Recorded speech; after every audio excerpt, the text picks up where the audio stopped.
पालकची जुरी किती महाग झाली माहीत आहे? 50 रुपयाला एक जुरी. मग मीनी काय आयडिया केली, कुंडीनच पालक लावला. 5 रुपयाच्या बिया आणल्यानं कुंडीन पेरल्या. मस्त हिरवागार हिरवागार पालक कुंडीन उगवूनशी आला.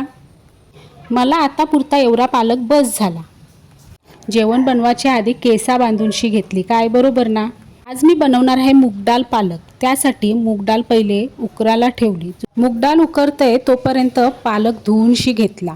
धुवायला तर पाहिजे, कुंडीतला असला म्हणून काय झाला. मूगडाळ उकरली ना आया मीनी ही यावरी तयारी करूनशी ठेवली. टमाटा कांदा कापला, बटाटा कापला, पालक कापला ना, आलं लसूणची पेस्ट ना, जुरसा खोबरा तोप घेतला.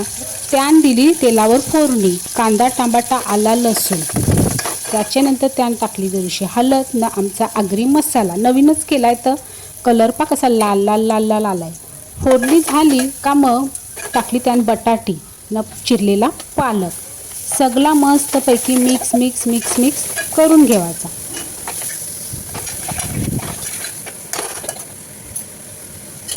आता अर्धी शिजलेली मुगाची डाळ त्यान वताची. सगळा मस्तपैकी मिक्स करायचा. मुगाची डाळ अर्धी शिजली ती आता आपल्याला पुरी शिजवायची आहे. शिजाच्या आधी मीठ टाकायचं ना, जुरसा गूळ टाकायचा ना, डाळ मस्त खदा खदा उकलू देवाची टोपान. ही आमची आगरी लोकांची स्पेशालिटी आहे मूग डाळ. तिखट मूग डाळ आम्ही बोलतो, तिखट डाळ बोलतो, पण आवरी भारी लागतं. आवरी भारी लागतं का जामूच भारी लागतं. करूनशी पहा तुम्ही पण. भाताबरोबर खा, भाकरी बरोबर खा, नाही तर चपाती बरोबर खा, जाम भारी लागतं.